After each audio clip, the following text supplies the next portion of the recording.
I was sitting in a crowded living room last week, watching my younger cousin handle the interrogation from our relatives. He's 19, sharp, and had just cleared his entrance exams. To everyone else in that room, he was the ultimate success story, the one who had finally picked the right door.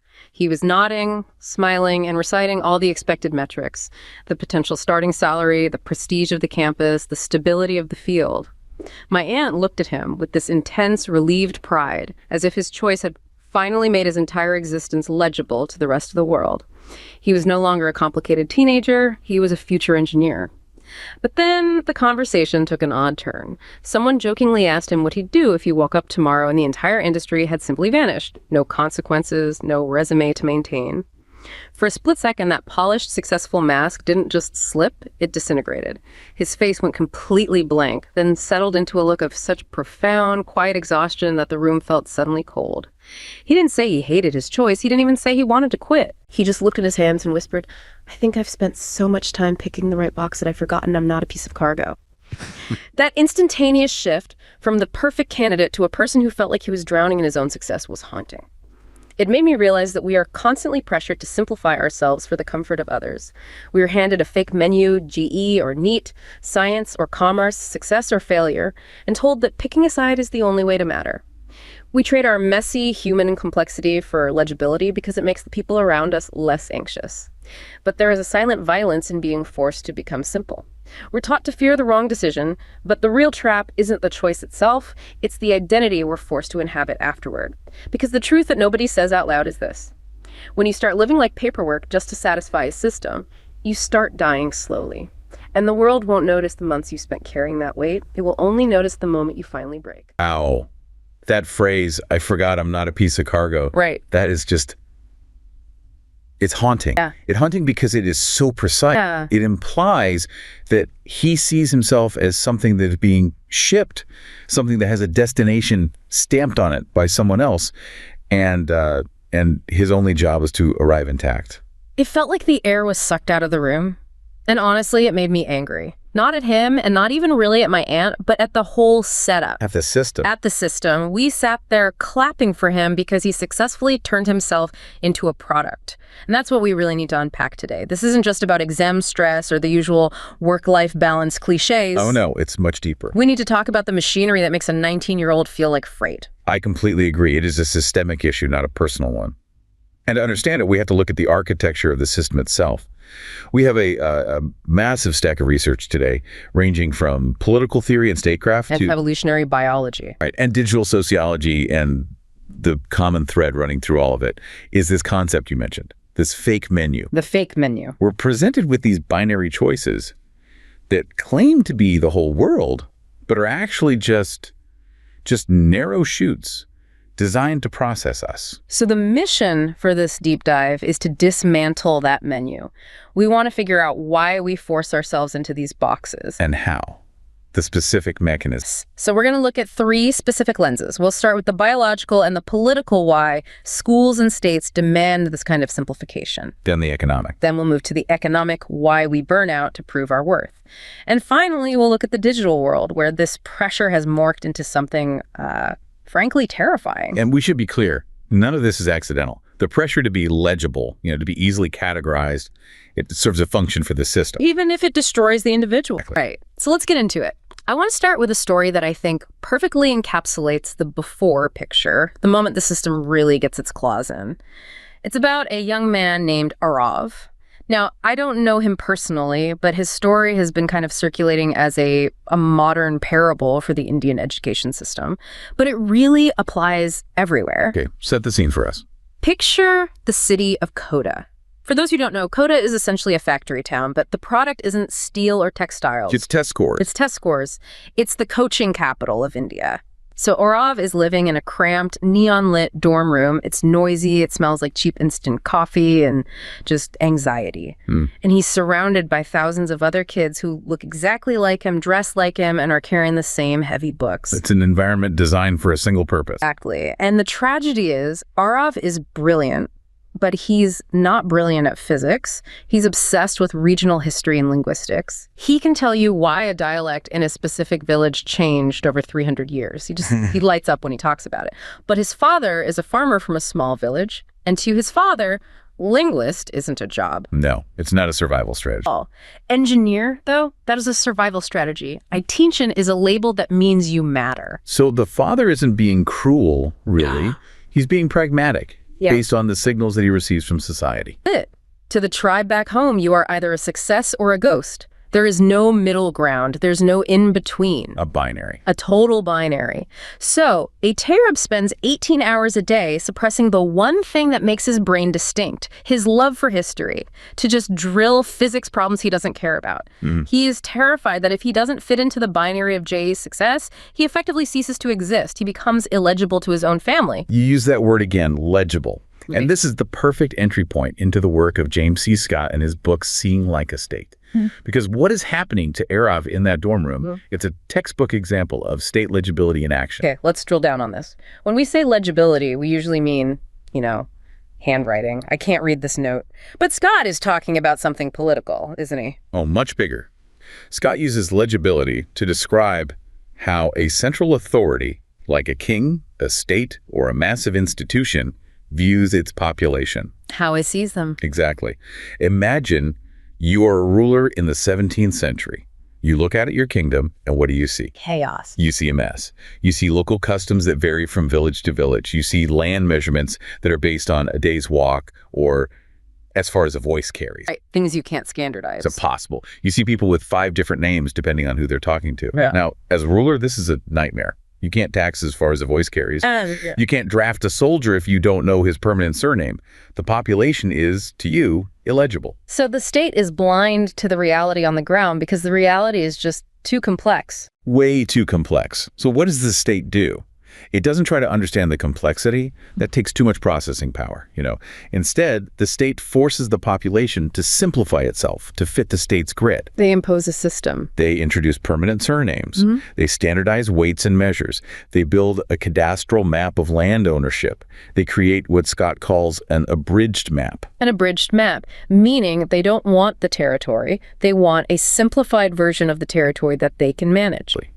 They create a map that highlights only what they care about: taxation, conscription, resource extraction, and it ignores everything else. And then, and this is the crucial part, they force the real world to conform to the map. And this connects to Arav because the education system is the state in this metaphor. The education system is the state. It looks at Arav, a complex, messy human being who loves history, tells jokes, has specific anxieties, and maybe is good at mediating conflicts. All the real human stuff. And it says, too much data.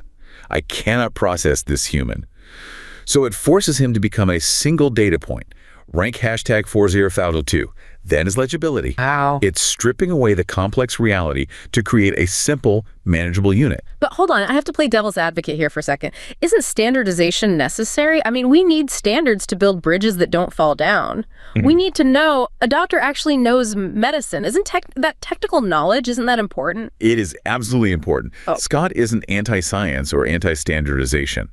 The problem arises when the system values technique exclusively and actively destroys metis to get it. Okay, break down those two terms for us, metis and technique. Technique is universal, standardized knowledge. It's the laws of physics, the grammar rules, the code of law. It's knowledge that can be written down in a book and transported anywhere. It's the engineer syllabus. The stuff you can test with a multiple choice exam. Exactly. And metis. Metis is local, practical knowledge. It's street smarts, but much deeper than that. It is the knowledge that comes from doing. It's knowing that the soil on the south side of the hill needs to be watered differently than the north side. It's Arav's intuitive grasp of how a language evolves in a specific region. Metis is context dependent. It's messy. And most importantly, it's illegible to a distant bureaucrat. You can't put metis on a spreadsheet. So the system hates metis because it can't measure it. And because it can't measure it, it assumes it has no value. Scott gives this famous example of scientific forestry in Prussia in the late 18th century. And this is the ultimate metaphor for what we are doing to students like Arav. Okay, walk us through the forest. So the state looked at the old-growth forests and just saw chaos. There were oak trees, beech trees, twisted vines, underbrush, random clearings. It was hard to walk through. And more importantly, it's hard to count the timber. Exactly. The state didn't see an ecosystem. They saw a wood factory that was being run inefficiently. They saw potential revenue that was just disorganized. So in the name of efficiency and legibility, they cut it all down, They cleared all the underbrush, and they replanted the forest with perfect rows of identical Norway spruce trees. A monoculture.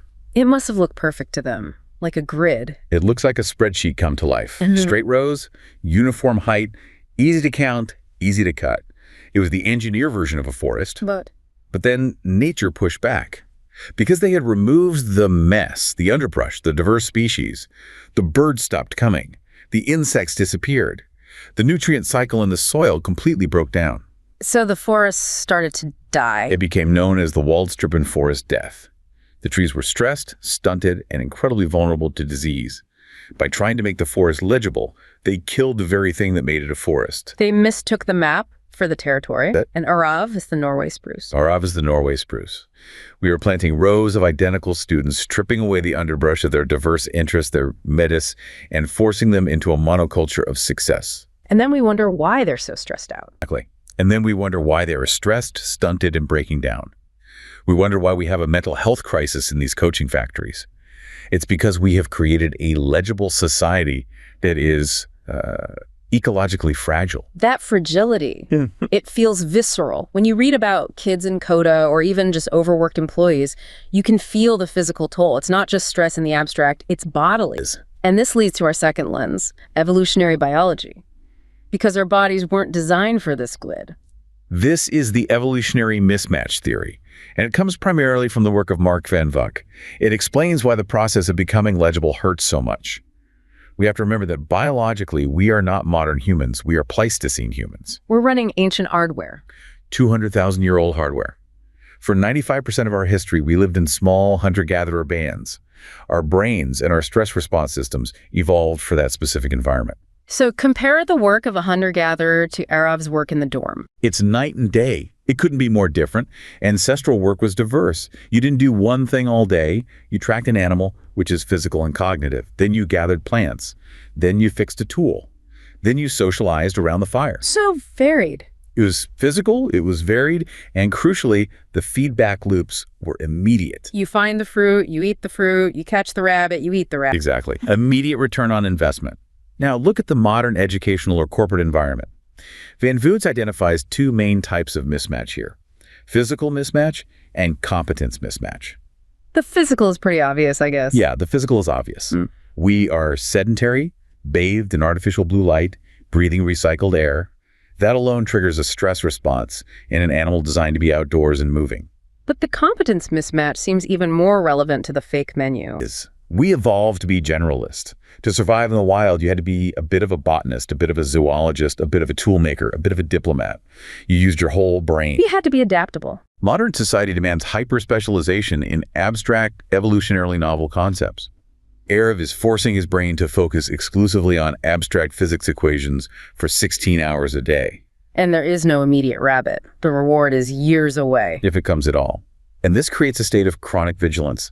Our stress response, cortisol, adrenaline, it evolved to help us run from a lion. It's meant to be a short, intense burst. Spike, escape, recover. Right. But in the legible system, the lion is the fear of failure. The lion is the fear of being illegible to your father.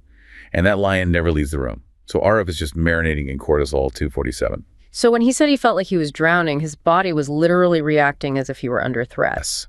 The silent violence you mentioned in the intro, it isn't poetic, it's physiological. We are forcing an organism adapted for a complex, messy, diverse environment into a sterile, high-pressure grid, and the organism inevitably gets sick. So let's synthesize this first section. Society represented by the state and the school, it forces this binary success-failure engineer ghost essentially to reduce cognitive load. Right. It's an efficiency move for the system. It's too expensive and difficult for a large-scale society to know Arav as a historian-linguist human. It is efficient to know him as rank, #4002. But the cost of that efficiency is the destruction of his metis and a profound biological mismatch that destroys his well-being. That's the trade-off. We trade the truth of the human being for the convenience of the data point. And just like the Prussian forest, the long-term result is a collapse in vitality. This brings us to the next logical question. Arav is a student. He's essentially a conscript in the system. He doesn't have much choice. But what about adults? What about people who have won the game? Why do they stay in the box?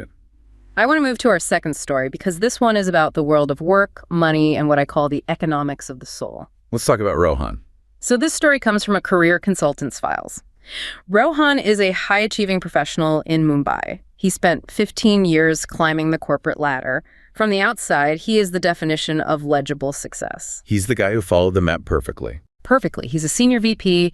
He has the car, the apartment, the title. He fits perfectly into the success column of the menu. He's a high-value signal. Right. But here's the twist. Rohan hates it. Not just in a work is hard way, but deep down in his bones. His actual passion, his metis, is woodworking. Yeah. Give the guy a chisel and a block of teak, and he enters a flow state. He's happy, he's calm, he's brilliant at it. But he chose the corporate grind. Why? Because woodworker has low market visibility. Senior VP is a clear, high-status label. It's more legible. Much more legible. But eventually, the bill came due.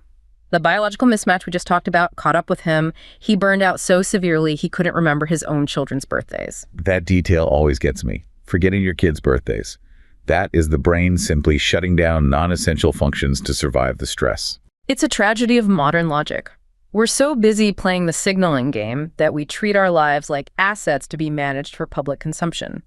Rohan suppressed his biological predisposition for a tactile, creative life to maintain a signal that was literally killing him. There is a fascinating theoretical framework that explains Rohan's behavior perfectly, and it comes from a surprising place. It's not from an MBA textbook, it's from anthropology. We need to talk about turtle hunting. I was hoping we'd get to the turtles. This is from Smith and Bleachbird's research on costly signaling theory. Yes. To understand why a Mumbai VP works himself to death, you have to look at the turtle hunters of Miriam, an island in the Torres Strait. Okay. Now, hunting sea turtles is incredibly difficult. It is dangerous, it requires expensive boats and fuel, it takes immense physical skill, and the failure rate is high. So it's high risk, high effort work. Extremely. But here is the key. When these hunters catch a turtle, they do not sell the meat. Yeah. They don't hoard it for their own families. They bring it back to the village and give it away for free to everyone. Wait, from a basic, rational self-interest perspective, that makes no sense. They're incurring a massive cost for zero financial return. Exactly. If you look at it as simple reciprocity, I give you meat, you give me money, it's a terrible deal. But costly signaling theory argues that the waste is the point. How can waste be the point? That feels so counterintuitive. Think of the peacock's tail. This is the classic biological example. The tail is huge, it's heavy, it's bright, it makes the bird slow, it makes it easy for tigers to spot. It is a massive handicap. So the liability. It costs a huge amount of energy to grow and drag around. So why do they have it? To attract a mate. Yes, but how? The peacock displays it to the peahen to say, look at my genetics. I am so strong, so healthy, and so robust that I can afford to waste energy on this ridiculous tail and still survive. It's a flex. It's saying, I have energy to burn. It is an honest signal, specifically because it is costly. If the tail were light and cheap to grow, any weak bird could have one and it wouldn't mean anything. The cost proves the quality. Now back to the turtle hunters. By engaging in this wasteful, risky activity and giving the meat away, the hunter signals to the tribe, I am strong. I'm skilled. I have resources to spare. I am a high-quality provider. And what did they get in return for that signal? Not money, obviously. Status, Yeah. mates, deference, political influence. They are signaling phenotypic quality. They're signaling their fitness. Okay, I see exactly where this is going. Rohan is a turtle hunter. Rohan is a turtle hunter, and his burnout is the peacock's tail. Think about the culture of high finance or high-tech corporate jobs. Why do we glorify the 80-hour work week? Why do people brag about pulling an all-nighter or sleeping under their desks? It's definitely not about efficiency. Everyone knows you write terrible code or make bad decisions when you haven't slept in 24 hours. Exactly. It's inefficient. It's wasteful. But that is the point. Rohan is signaling high-quality cooperator to his corporate tribe. He is proving that he has so much stamina, so much loyalty, and such a high tolerance for pain that he is willing to destroy his health and neglect his family to serve the firm. That is twisted. So if a job were easy, or if he did it efficiently in 40 hours and went home to do woodworking, he wouldn't be signaling reliability and conformity effectively. The misery is the signal. If he went home at 5 p.m., even if his work was done, he would be viewed with suspicion. Is he dedicated? Is he one of us? The burnout proves he is all in. This explains why so many people are miserable in high-status jobs. They are trapped in a signaling war. It's an arms race of misery. I can suffer more than you can, therefore I am a better employee. And this connects right back to James C. Scott's ideas about control. There's a principle in management theory. The one about the size of the pie. Right. If given a choice between a larger pie and a larger slice of a smaller pie, management prefers the larger slice. Meaning they value control over total output. Exactly. Think about Rohan the woodworker versus Rohan the VP. Woodworking is illegible. It requires metis. A manager cannot easily measure or control the creative flow of a master craftsman. That autonomy makes the hierarchy anxious. It's a non-state space. You got it. But Rohan the VP, sitting in a glass box, answering emails at 2 a.m. That is highly legible, highly controllable. It is easily monitored. It is predictable. The corporation, which operates like a state, prefers the legible, burnt-out employee over the autonomous, creative one. They want the cargo, not the human. So Rohan is trapped by two forces. His own biological drive to signal status. It'd be cocktail. And the institution's drive for control. Legibility. And the result is a hollowed-out life where he forgets his kids' birthdays. He has traded his metis, his woodworking, his family life, for a signal that requires constant, exhausting maintenance. It's heavy. But if we think the corporate world is bad, we have to look at where this trajectory ends. We've looked at the student, Urav, and the worker, Rohan. Now I want to look at the digital survivalist, because the tools of legibility, the lists, the rankings, the surveillance, have moved from the office to our pockets. This is where the story gets darker, because in the digital world, the state is the algorithm. Let's introduce Leo. Leo is our third story. He's a young guy, Gen Z, navigating the world in 2026. He doesn't have the village support system that Arav has. He doesn't have the corporate structure Rohan has. He is living in a hyper-atomized society. He's on his own. Completely. I saw a snippet of a documentary about guys like him. Yeah. He adopted this survivalist binary. He calls himself an alpha. He talks about winners and losers. The ultimate simplification. The crudest possible map. He cut off friends who weren't on the grind. He reduced his personality to metrics, his gym gains, his bank balance, his follower count. When he speaks, he uses the pseudoscientific language about dominance hierarchies. But when I watched him, I didn't see a dominant leader. I saw a terrified kid. He looked like he was building a fortress because he was scared of being invisible. Leo's story is the convergence of everything we've discussed. He is trapped in the digital panopticon. Okay, the panopticon, that's Foucault, right? It's a concept from Jeremy Bentham, famously expanded on by Michel Foucault. Imagine a prison where the cells are arranged in a circle, and in the center, there is a guard tower. The tower has darkened windows. The guard can see into every cell. But the prisoners can't see the guard. Right, so you never know if you're being watched, so you have to act like you're always being watched. It induces permanent self-policing. Exactly. Now apply that to the internet.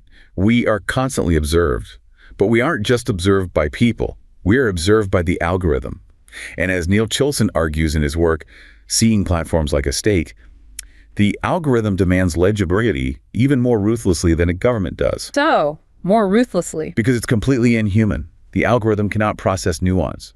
If Leo posts a video that is complex, saying, you know, I'm feeling vulnerable today, I'm strong, but also sad, and I like poetry, the algorithm treats it as noise. It's illegible. It doesn't get engagement. It gets buried. But if he posts a video shouting, only losers sleep, be a wolf, dominate, the algorithm recognizes that pattern. It recognizes the conflict. It recognizes the archetype. It pushes it to thousands of people. So the platform demands a simplistic legibility. It rewards caricatures. Yes, it discards metis, the messy, real human, in favor of technimetrics, retention graphs, viral archetypes. So Leo, fearing invisibility, prunes himself. He adopts a prepackaged identity, the hustler, the alpha, because it is a safe, recognized box in the digital marketplace. It's the fake menu on steroids. And it connects to the emotional politics of masculinity mentioned in our sources. Rowan Connell calls this performative masculinity. In the digital age, being a man isn't about who you are, it's about what you perform. It's a spectacle. Spectacle. Domination, ridicule, destroying opponents in debates, these are theater pieces performed for an audience of likes. And Leo is the actor. But here's the thing that really struck me in the research. Leo doesn't think he's acting. He thinks he's being rational. He has charts. He quotes evolutionary psychology. He builds these elaborate logical structures to justify why he has to be a lone wolf.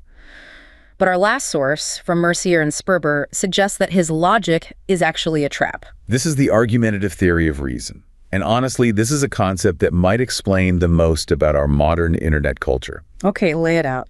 We traditionally think that human reason evolved to help us find the truth. Like, I see a footprint, I use logic, I deduce it's a bear, I survive. I think, therefore, I am correct. Logic is a flashlight to find reality. Monsieur and Spurbise. No, that's a side effect. Reason didn't evolve for that. Reason evolved socially. It evolved to help us win arguments. It evolved to help us justify our actions to the tribe and persuade others to do what we want. Oh, so we aren't scientists looking for data. We are lawyers looking for a defense. Exactly. We are press secretaries for our own instincts. Now, apply this to Leo. Leo feels lonely. He feels atomized. That is the raw emotional reality. The territory. But that feeling is painful and shameful. So his reasoning module kicks in. It doesn't say, hey, let's go find some friends. It says, let's build a legal case for why being alone is actually superior. So he constructs the alpha philosophy as a defense mechanism. Yes. He uses data, charts, and biological essentialism to prove that his isolation is actually strategic dominance. He convinces himself and his followers that he is a wolf, not because it's true, but because it protects him from the pain of being a lonely boy in a room. That is heartbreaking. He is using his intelligence to build a prison around himself. It creates a feedback loop. And there's a parallel in the research about the TikTok system phenomenon. Teenagers diagnosing themselves with dissociative identity disorder or DID and creating multiple personalities or alters. Right. I've seen this. Kids saying they have a system of people in their heads. Think about the structural similarity. These are also atomized, lonely kids. They lack a real-world village. So what do? Create one. They create a bickering tribe inside their own heads. Or they perform an extreme identity online to signal membership to a digital community of other systems. Leo creates an alpha wolf pack in his mind. The TikTok kid creates headmates. Both are desperate attempts to solve the problem of atomization using legible identities. They are performing extreme identities to signal, I exist, I am part of something. And in doing so, they stifle their adaptive capacity. This is the real tragedy. To be a functioning, happy human, you need to be adaptive. You need to be soft sometimes, hard sometimes. You need to be complex. But the digital panopticon views complexity as weakness. It views nuance as illegible. So Leo kills his softness to become a winner. And in the process, he loses his humanity. It all comes back to the same mechanism, whether it's Arav and Coda, Rohan in the C-suite, or Leo on TikTok. It's the same pattern. First, biology. We are tribal animals desperate for belonging. Second, the state economy. The system demands we simplify ourselves into legible units to be managed. And third, the digital world. Technology amplifies this pressure, demanding performative binaries to escape invisibility. It is the fake menu at every level. JE or NEET, alpha or beta, success or failure. And the silent violence is that we do the work for them. We take the scissors to our own souls. We prune away the history, the woodworking, the vulnerability. We bonsai ourselves to fit on the shelf. We turn ourselves into cargo. Which brings me right back to my cousin. That moment he whispered, I think I've spent so much time picking the right box that I've forgotten I'm not a piece of cargo. He saw the matrix. For a second, the legibility broke down, and he saw the trap. And that realization is the most important step. Once you see the map is not the territory, you can start to reclaim the territory. You can realize that you are the forest, not the lumber. So if there is a takeaway from this deep dive, it's not a 10-step plan, it's a permission slip. Permission to be illegible. Keep the hobby that doesn't scale. Hold on to the interest that doesn't fit on a resume. Nurture the parts of you that the algorithm can't categorize, because that mess is where your life actually happens. Be strategically illegible. That's the only way to keep your soul in a system designed to strip mine it. We are constantly pressured to simplify ourselves for the comfort of others. We trade our messy human complexity for legibility because it makes the people around us less anxious. But the truth that nobody says out loud is this. When you start living like paperwork just to satisfy a system, you start dying slowly. And the world won't notice the months you spent carrying that weight. It will only notice the moment you finally break. Stay complex.